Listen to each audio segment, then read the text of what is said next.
welcome both Jennifer and Peter. It's a real privilege to have you, and I think I'm extremely excited about the technology we're using, although the technology is very basic.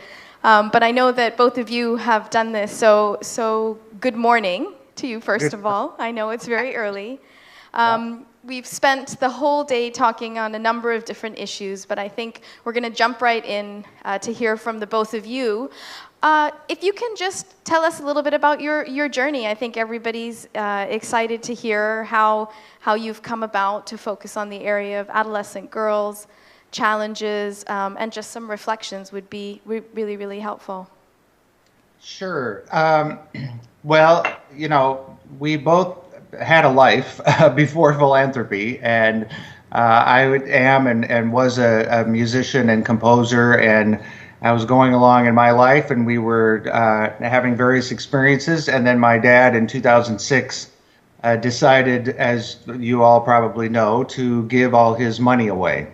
And we always knew as kids growing up that he would do that. It was interesting because people often ask, oh, gee, you know, don't you wish you had some? And weren't you disappointed?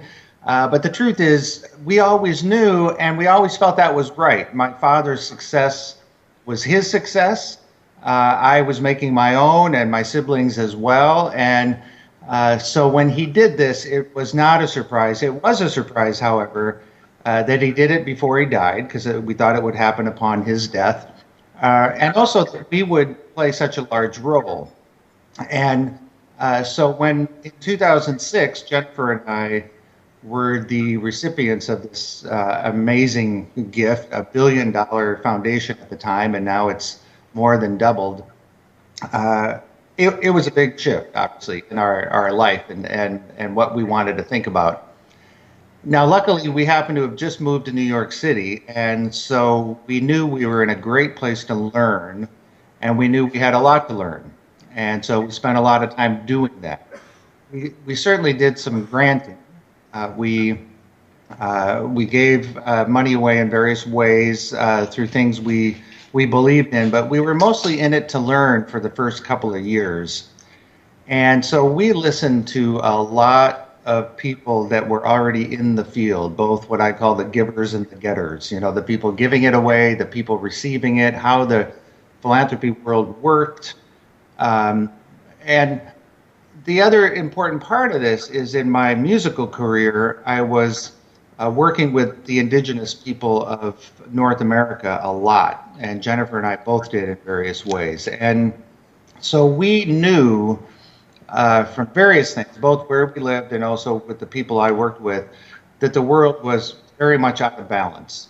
And I think we see this now in the headlines almost on a daily basis. Inequality now has been an issue and a subject that you read about in the papers. That was not so much so 10 or so years ago, but now it's commonplace. But we knew it. We had experienced it in our lives in different ways. And so what we were looking for is what are the best levers to address inequality? And what we kept hearing over and over and over again is that if you support girls and women, it will start to shift the tide of inequality for a number of reasons, and we'll get into details in a minute. But what I knew for sure, what we both knew and what we all know, is that only a girl will be the mother of every child.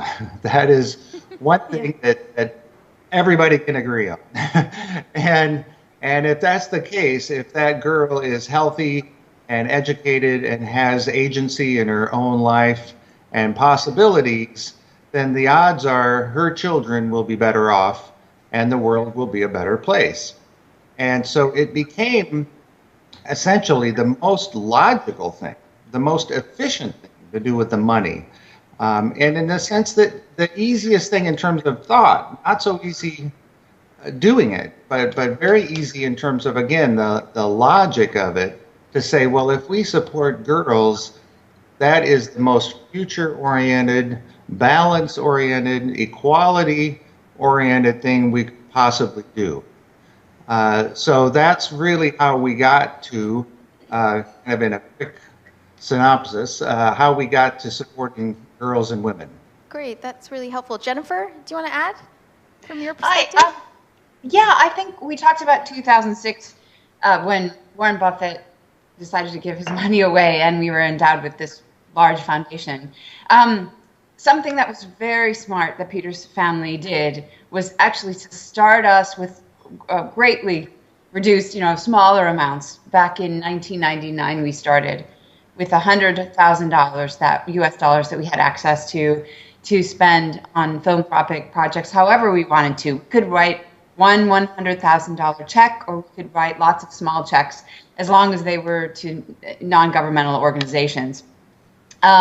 So that was a terrific way, and I think a lot of the folks there are probably facing this as well, potentially starting with smaller amounts of money and then growing over time, because you need to learn the basics and the principles, how it works, get out into your communities, roll up your shirt sleeves and learn, and do a lot of listening and a lot of learning about philanthropy. It's not something I don't think you can read about and learn in a book and then go out and do with excellence and do well. It really takes, because it's so varied, it's so different, it's so varied as human beings are different and situations can be different. And so we had about 7 years, and I did especially in the community we were living in, United States, we were living in the Midwest at the time, to get out and really learn. And, with humility, I'd say I did this very privately and quietly. I worked with people with disabilities. I worked in all different ethnic communities in our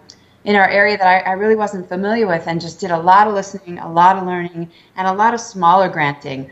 So by the time 2006 came around, we had an education in, the basics at least, and also had been thinking a lot about systemic issues and getting at the roots of problems rather than just funding sort of Band-Aids or ideas that we came up with. We had spent a lot of time in communities learning.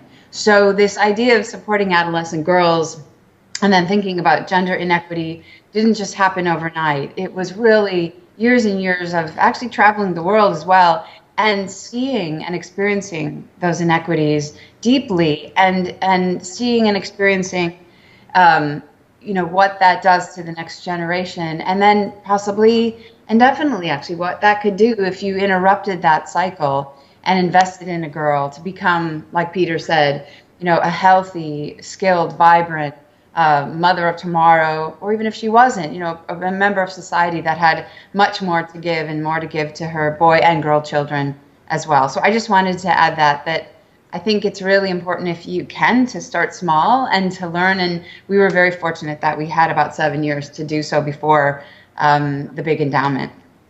No, that's really helpful, actually, and I think something that would be really helpful to hear more about is you talked about humility and quietly learning, and what we've really tried to do from Thusra's perspective is really try to bring more voices and leadership to different issues from the philanthropic side. And there's sort of this battle, I think, that philanthropists feel, that should you really go out and be talking about all your work, or should you, have some humility and keep it inside and let the work speak for itself. But I think in India, as philanthropy gets more and more sophisticated, we do need leadership voices to encourage others. And I know both of you have really transitioned over the years to write about it, to speak to it. Can you just, was it a personal transformation where you were like, okay, I'm ready to come out now, or how did it work? Yeah, it was. I mean, again, and we talk sometimes in the United States about Midwestern values, kind of this simple, hardworking, quiet, put your head down and do the work. And I guess I had that. We both had that, and we both grew up in the Midwest, and so we knew, and this is, of course, obvious in ways, philanthropy wasn't about us. It's about the things we're doing and the people we're serving with the philanthropy. And so we never really considered us in the equation, other than trying to learn and do the best we could. And so we were very quiet. And again, and we can get into this more because it's a big topic around the power dynamic with money. and the distortions it can create in relationships. People know that in their own families, certainly, and it also happens in the philanthropic world, where if you've got the money and somebody needs the money, the whole dynamic can get very strange and distorted. So we wanted to be as quiet as we could be, and put the money into the projects. But after a while, we started to see patterns.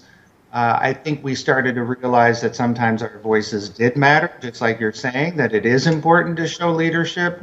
It's important to talk about the things that are important to you. Again, that's not really our nature to say, oh, look at me and look what I think is important. But there's real value there. People do want to see leadership and examples, and just hear other people's opinions on what might be the right way to go. So we started to speak out a little bit more, and then I sort of famously wrote this op-ed in the New York Times because I started to see also the negative effects and the sort of detrimental side of philanthropy, and I realized then more than ever, I think we both did, that a voice sometimes in the wilderness, or a voice saying something that other people won't, was very important. And in fact, that's almost the obligation of someone doing something that they feel passionate about, is to speak about it and see if other people feel the same way. And so it was definitely almost a 15-year, from the very early days until the op-ed came out, this slow realization that voice matters, and that in fact speaking up on certain issues was important. Yeah, Jennifer, before, can you just also add in, so 2 years ago we had Rohini Nilekani, who's Nandan Nilekani's wife, speak on sort of the role of women in philanthropy, and how often there are women who are in the role of philanthropy in their families, but it came sort of from the husband's side. And so she talked about overcoming that, not guilt, but that it is actually your right to go out and speak to that philanthropy as well. If you can speak to a little bit about the women's perspective, that would be helpful in your journey. Yeah, absolutely. I think I had a reticence and a hesitation when we first started. I think I had, I never, in philanthropy, it's not really your money, but it's your money to decide where it's going to go. And so that's a big responsibility. And one comes with, I think we didn't speak out at first because we were learning. But then I think that is a very real thing that people encounter, and Peter and I did as well, or I did. And I think over time, I went from being a lot more quiet about it and having that hesitancy to realizing I am the one who's showing up in these communities. I am having these experiences. I am in a position to lend voice or speak out on behalf of problems, issues. My voice is not just my own. I need to be able to, and the people that are there, you can go into pretty complex situations that need real attention and bring light to places where there's darkness. And it's so important to do that and to come into your center and into your knowing and realize I'm not just up there or speaking or writing on behalf of myself, but on behalf of people who have no voice, let's say. And when you realize that is your purpose, we talk a lot about, check motivation. Where are you coming from? Are you wanting desperately to be seen and acknowledged, or are you using your sort of powers for good? When I really realized that this is what this was about, and that I could do that, it was a lot of that power dynamic in terms of this is my husband's family's money, or, and I'm the wife here, it went away. And I really came into my voice and came into my own and spoke up a lot more. I also think that a woman's perspective is different from a man's. We do see things, I think, differently. We do see potentially connections in different ways because we're closer to child rearing and families and whatnot that are very different perspectives than men. And they're not better. They're just equally as valid and equally as needed. And I think if I wouldn't have stepped up in seeing, in my experiences of philanthropy and my worldview and how I saw relationships and interrelationships between, elements and problems. And again, we were always trying to think about the roots, systemic roots of things. I think, Peter would have done this alone. He would have had a very different philanthropic structure or system or seen the world differently. So, and again, this isn't just for me. So it was really important to, again, step into my power as a female, as a woman, say, this is my worldview, this is what I see, and it's needed. And that has been a really interesting journey for the two of us, and one I have to say that's been really exciting and really beneficial and super beneficial for our work, I think, for sure. Just sort of building on what you were saying on how sort of you both bring different perspectives to this. How do you make decisions between yourselves, or how would you suggest certain structures or an approach for families? I think that we've seen families here in India have various structures where they'll have dinner conversations, or they'll have special meetings or retreats, or it's haphazard. So how do you include the children? When do you include the children? Peter, you were saying you knew this was going to come. So, how were you sort of indoctrinated into a way of thinking, and then how do you kind of make these decisions together so you're aligned?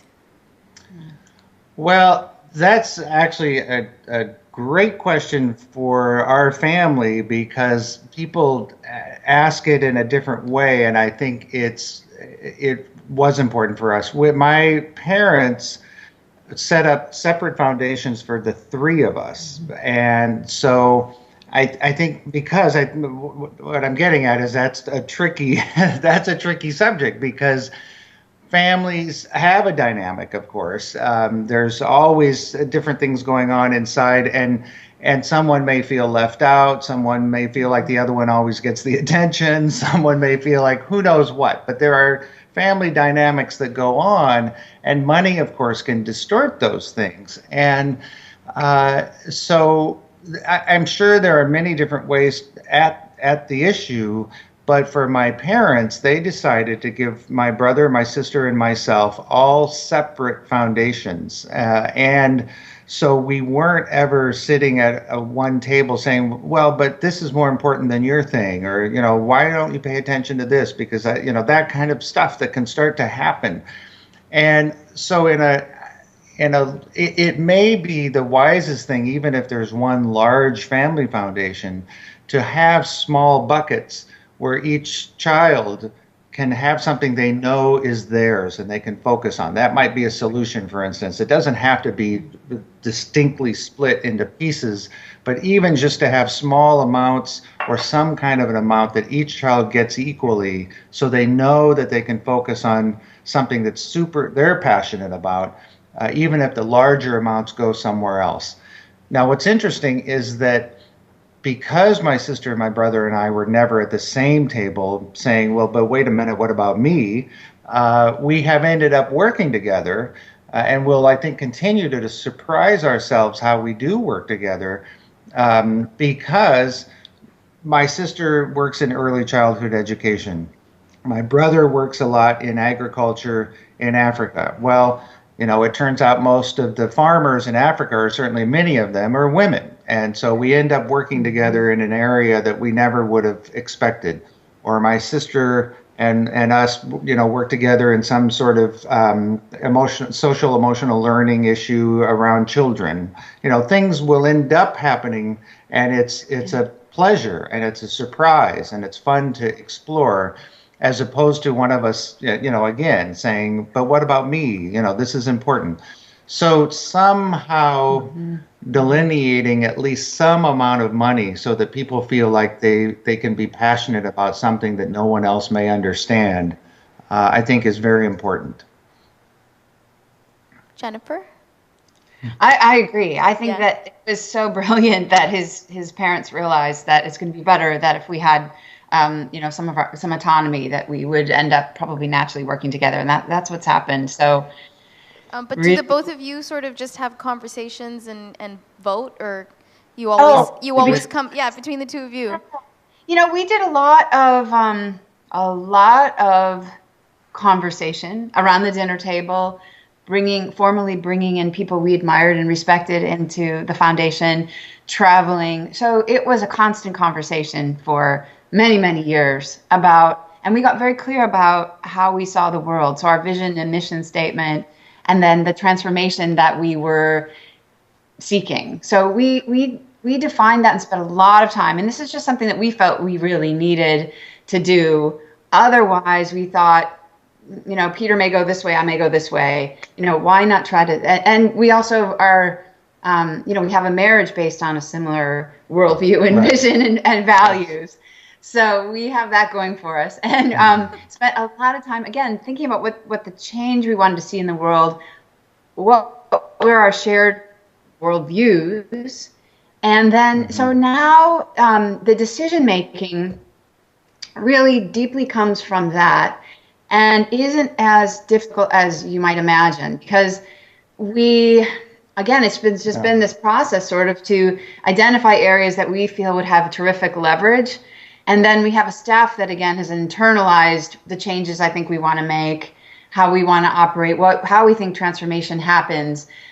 So I think we've just done the work to sort of be unified and stay together. Are there things that sometimes Peter likes more than I do or whatever? Sure, of course. That's good and that's healthy. But I think at the core, at the root of the tree of our philanthropy, the roots of where we're coming from is the same. Yeah, so that's super helpful. Yeah, I'll just add, it's been great for the relationship, and it has, because we get a chance again to talk about things that we're passionate about, but at the same time, it's not something that's going on in the home or so. We get to really learn how to have conversations and argue our points or whatever it might be in a really healthy, wonderful way. So it has been a great way to build the relationship and learn together and grow together.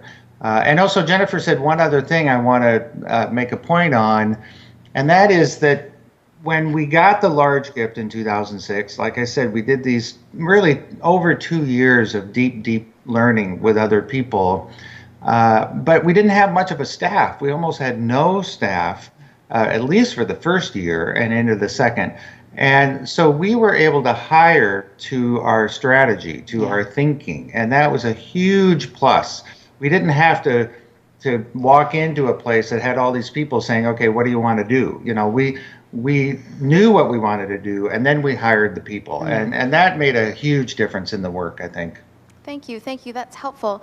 What you talked about collaborating with your brothers and sisters, and today we had an announcement of the Pyramid Foundation and their Pyramid Healthcare, a large private sector player in healthcare. That has a family foundation, has joined into an alliance with USAID and Kiowa Trust and Thusra. And the whole focus of this alliance is empowering adolescent girls as it sort of improves maternal health and child survival. We have the Kiowa Trust, which is a UK family foundation. And so what we're trying to build around the adolescent girls piece is collaboration, but also sort of creating a community of different stakeholders that can sort of work together. What do you see your perspective? Obviously you won't say we want to fly solo, but you do have to kind of relinquish a little bit of control or figure out how you collaborate. How do you look at from the Novo Foundation? Because you are influential, you could probably do a lot more on your own, but how do you look at collaboration? Do you want to? Well, yeah, you're right. First and foremost, it's important, and I think it's important for multiple reasons. But I would say that you want it, again, if you believe in something that's systemic, it's probably going to be big, and it's probably going to take a lot of people to see the way you're seeing things, and it's never fun to force that. You want people to come to it naturally, and so when they do, then it's a fantastic way to show different sectors sort of buying in to the systemic nature of the issue. They might have a certain kind of expertise that you don't, so they bring a certain thinking. Again, it's just like the way we think together or the way we might work together with our staff to bring more minds to the table that get it, that see things the way you do. It's always important, I think, to have, if you can, dollars coming from different places. So again, it shows the world that a lot of people care about this issue, not just you. Sometimes it's important to go it alone because you're trying to show something to somebody, but more importantly, when more are involved, people go, oh wow, this must be important because look, these people over here and these people over here, and so it creates a different ecosystem that works together that really builds trust in the issue to some extent. So you can bring more people in, and again, people from different sectors. And I mean, and then you've got systemic change. So you've brought all these different people from the health sector, education sector, private sector, and on and on. That everybody's coming in and saying, "Oh, adolescent girls are important," as an example you just cited, and then you've got systemic change, eventually, or it's at least going in that direction. I'd say a really important. So we feel collaboration is extremely important in everything. It's not just one person or one entity that solves anything ever, but I think it's a really interesting role for the people in the room and for private philanthropy to consider, which is to be able to identify where there are gaps or where there are things will just not happen unless you are able to come in and potentially convene stakeholders or different, basically different stakeholders around an issue you care about a geographic region that you care about or whatnot. We can play that role in bringing people together and facilitating progress in a way that, let's say, the business sector or government oftentimes can't. And that's been a role that we didn't identify at first, but then realized was incredibly important, to foster collaboration to, reach our goals. Great. Maybe we can convince you to join this alliance and enhance it as well. I'm going to open this up to the audience, who I know is anxiously waiting to ask questions. We have about 150 people here, and this mic is the one that you can hear. So we'll raise the hand, and then I'll repeat the question if you cannot hear it. Yes? Great. Okay. Yes. You said that there was something negative that you learned about philanthropy. Could you elaborate on that? Sure. And I encourage you to read the New York Times op-ed that I wrote last summer, because the concern is, and hopefully I can make this clear and concise, is that if philanthropy can be sort of a Band-Aid, philanthropy can go in and make something better on the surface, but it won't address the deeper issue that's creating the problem. And I'm trying to think of a quick example, and maybe you can help me. But if you're, here in the U.S., if you're putting you're giving money to a food pantry that is giving food to people that don't have it. That's very important. There's nothing wrong with doing that. But why don't they have food? What's the bigger issue? There must be an equality issue. There must be maybe a job training, education, a homeless issue. What's creating the problem? And so often philanthropy and philanthropists feel very good about what they're doing, and I'm not saying it's not important, because it is, but is it really addressing the problem, or is it just sort of putting, again, this kind of surface thing over the top of it? And that's, in a simple way, that's my concern, is that it looks good, but it's not really getting us where we need to go. And I think that happens actually quite a bit. And so that in a simple form is what I mean. Okay, great. Deepa. Thank you very much. We discussed this issue a little bit yesterday. Could you speak a bit more in how you're trying to change capitalism so that there's not as much inequality in the world, particularly starting with the US, where it's become a real issue? That's one. The second one is a personal one. I know you have a son because my daughter's worked with him.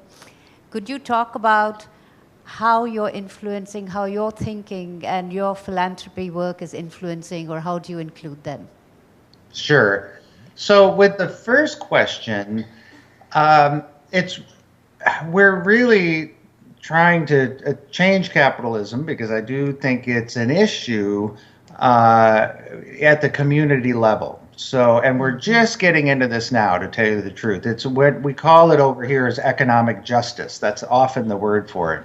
And it means getting communities in relationship to themselves so they're not as dependent on large centralized corporations and that sort of thing. So workers own their businesses. It's much more of a community ownership kind of model. Although again, this is new for us. But what we are doing while we're learning and growing in this area is speaking up more about it and talking about how do we redefine certain words. I think that might be the biggest issue for us in America and maybe other places too, is that the word progress, the phrase return on investment, those and profit and those kinds of things, what do those really mean? Because if profit comes first, I can pretty much promise you that people come last. And that has been a framework that certainly in America we have been running under for too long. And so because I'm my father's son, and people are surprised that I talk about these things, although my father is proud of it, just so you know, he doesn't have a problem. It's important for someone like myself and for us to talk about how capitalism, if it's just purely for profit and return, isn't working for people. And we know that now. We have enough information, enough data points, all of this to say something's broken here and we need to fix it. And so, like I said, so the first thing we're doing is talking about it a lot because the messenger matters, because the person saying it seems to really matter, and I get that. And then we're starting to learn how to put our money into places. I like to say we're putting money into the world so that money doesn't matter so much anymore. And so we're putting it into communities in various ways. And I would encourage you, if this is interesting to you, to look over the next few years what we're doing, because I think we're learning a lot, and I think we'll be hopefully doing some interesting and effective things. Regarding the son issue, that's actually my brother. that's Howard Buffett, my brother, and his son, Howard, as well, Jr. And he has, I think, had a pretty fine line. It's very tricky because if you noticed, I started this conversation with saying that I had a life before this. I was a musician. I had a career. I did lots of different things. I shouldn't say I had a life because you can have a life in philanthropy, but I had a different career and trajectory.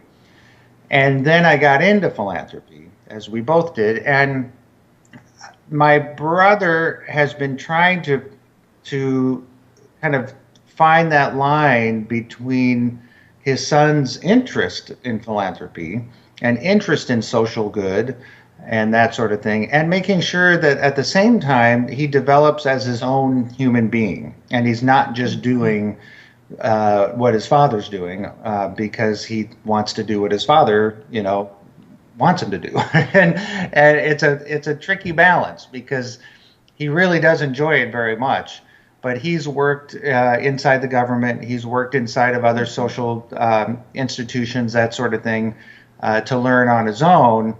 And then my brother actually uses his expertise a lot. I mean, he really enjoys that his son has learned and grown and done his things with the energy of a 20-year-old so that my brother can learn from him.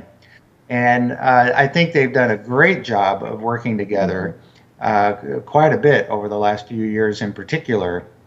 But he did give him his own space too. And again, every family is different. every father, son, mother, daughter, whatever it might be, has their own unique challenges and interests. But again, my nephew was interested naturally.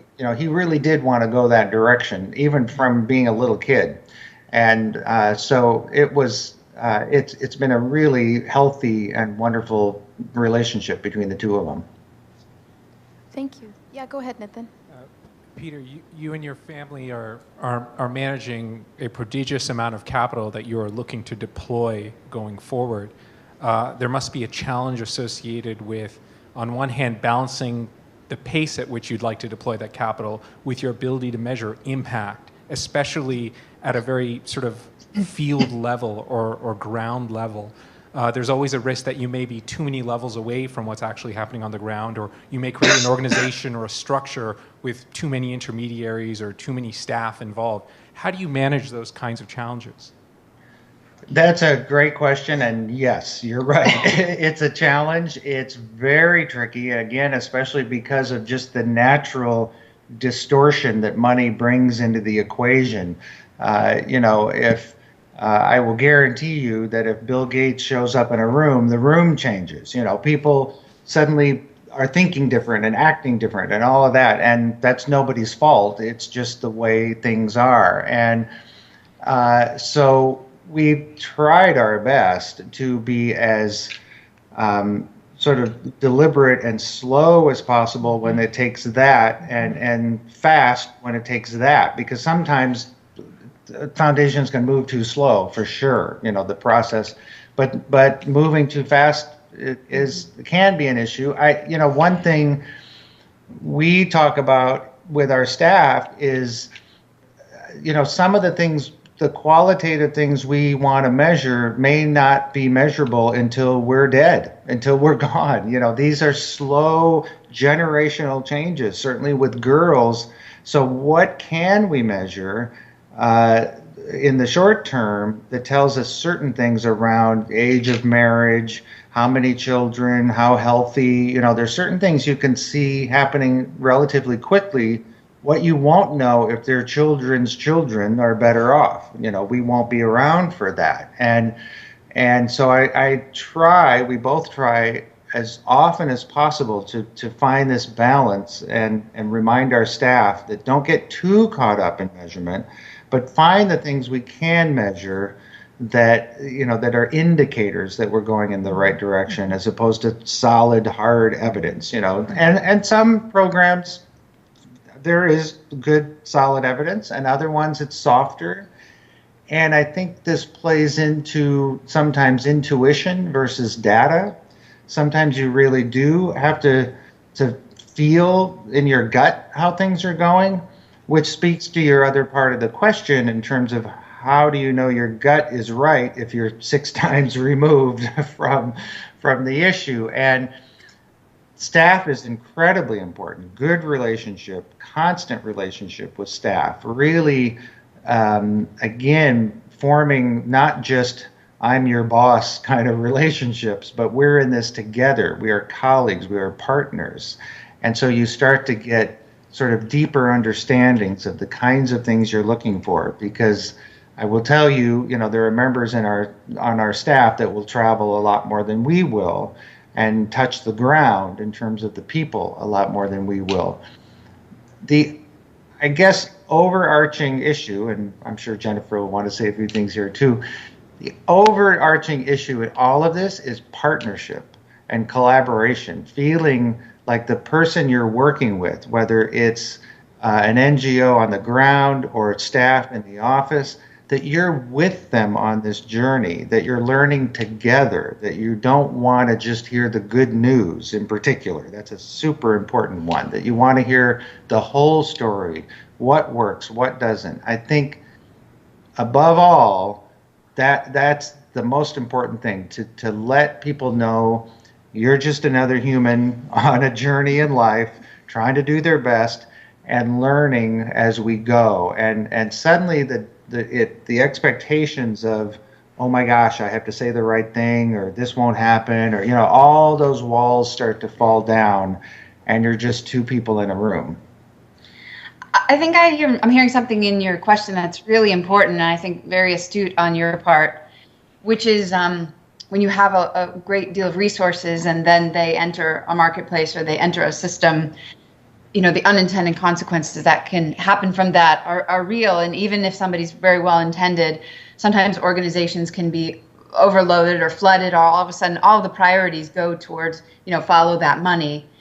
And we see this in the United States a lot. Somebody has an idea, a large foundation comes in and then overloads a system and then decides in a short period of time, oh, we don't want to do that anymore, and then they leave, and they just leave a wake behind them of bad stuff. So we have to be very careful, I think, as philanthropists with resources, how we enter systems and not overload and sort of buy up all the bandwidth.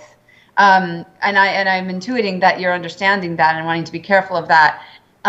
So I think it's like anything, and I think to be analytical about it, how you do your sort of R&D and look to invest where you're not. It's like, we've talked about this a lot. It's like when you have a child, you're not going to force feed, that newborn baby, a 7-course meal. You start with, nursing the child, and then they go to soft food, and it takes time. And I think in philanthropy, you need to start very slow and then build the investments and the capacity to absorb resources over time. And then, I'm dealing with a situation like this now, and we've invested in a big strategy in 8 U.S. school districts in the United States, and we're investing not huge dollars or anything, but we've asked one organization to do a lot in a short period of time, and just sort of staying close to the work and seeing all of a sudden this organization might have to grow too quickly and be doing too much. We had an independent, objective education intermediary come in and do an analysis, and we're going to sort of divide some of the tasks up. So it's constantly building in that monitoring and evaluation function to be able to course correct and be able to, again, maybe say, at first we thought this organization could handle all of this, and maybe now it's actually 2 organizations, and we'll make that adjustment. But it isn't 5 years down the road when, we've lost a lot of opportunities. So I hope that's helpful. Yes, very, very. Sanjay. Okay, my question is that in your experience and in your viewpoint, what is the positive correlation and what is the negative correlation between philanthropy and the sustainability of the good what philanthropy aims to do?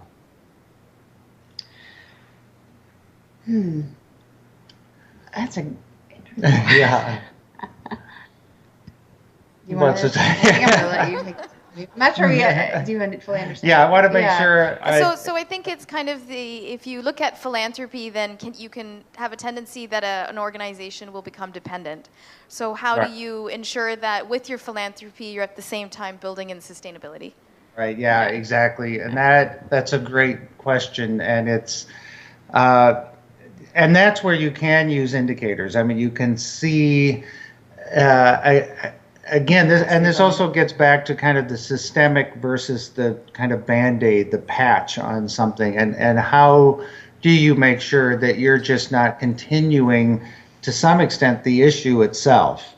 That's where I call it going upstream, where if you're trying to solve an issue, any issue really, around what appears to be the problem, again, what we found often is there's a problem behind the problem, and so making sure that the organization that you're supporting, again, as Jennifer was saying, starting slow and making sure that there's uptake either from other funders or, more importantly, that it becomes independent and part of either a private sector initiative or a government initiative, things that get funding from places that will last a lot longer than your philanthropic dollars might. Which is a capacity building question. So, an organization is going to get to sustainability and some of those things you just mentioned by building their own capacity. So you're building the field, but you also have to think,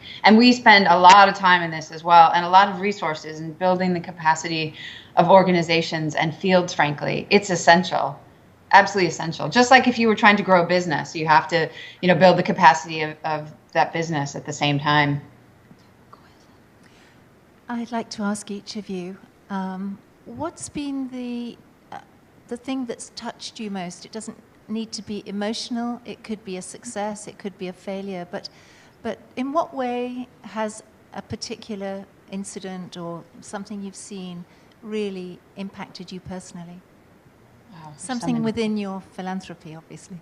Mm-hmm, mm-hmm. Oh, wow. There's so many. Well, it's going to be emotional. There's no question. Beautiful question. Yeah, in terms of the, and if you have something specific, in terms of the work in general, it's funny, in one little talk we gave, at the end of it, I said that what we're trying to do at the foundation is what I consider to be 21st century alchemy. We're trying to turn money into love.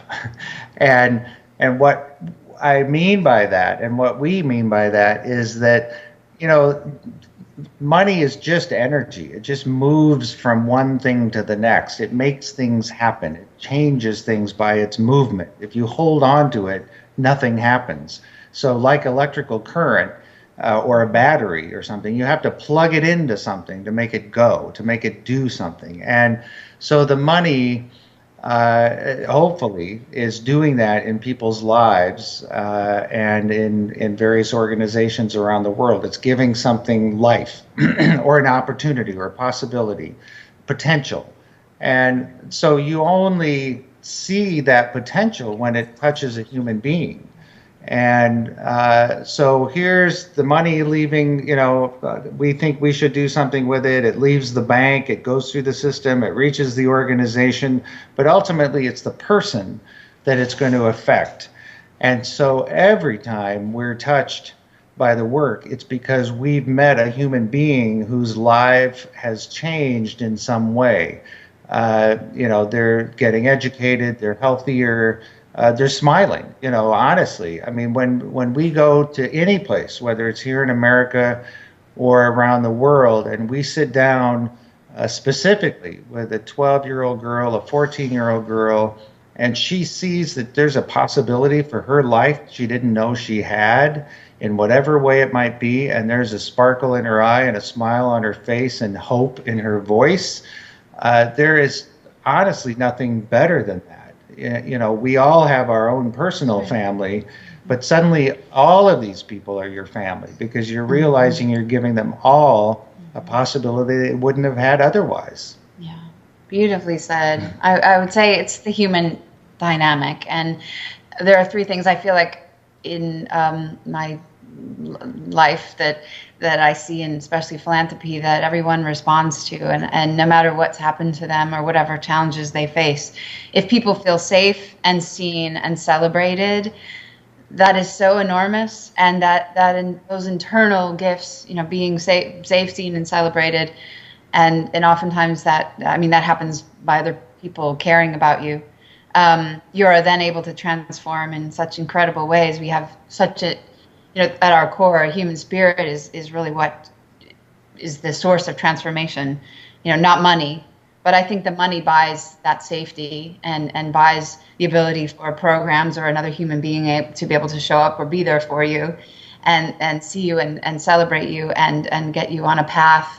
But I think it's, the things that have touched me most is to be able to meet people around the world who have faced unbelievable obstacles or tragedy and overcome them. I mean, there are so many stories that we have, and that is just so instills in you just the sense of the tremendous potential that we have to realize, that we are, could realize as a human family, and really gets you excited to get up every day and to work towards that goal. So again, it's the human dimension, I think.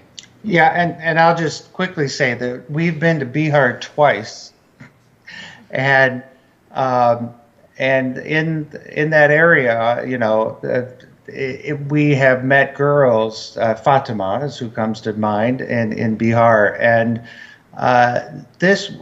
her spirit was phenomenal. I mean, you can find them everywhere in India. These young girls that have such strength and such kind of just internal power in terms of the way they think about their life and what's possible. And we have spent a lot of time with girls there, and it really does change your life forever when you just spend the afternoon with a girl in an area where you never thought you'd visit and you never thought you'd see, and suddenly again the sparkle in her eye and the determination in her will, to make her life better than maybe her mother's was or something. It's just incredible.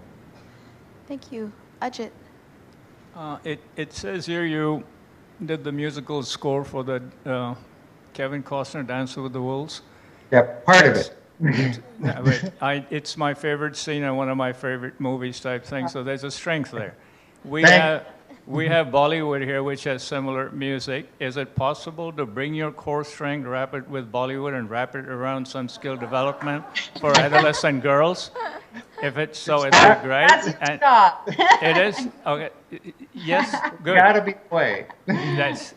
The other one is if personal philanthropy generally reflects your personal values. What would your top 3 values be? 1, 2, 3? Oh. It's early here now. I could have another cup of coffee and then no.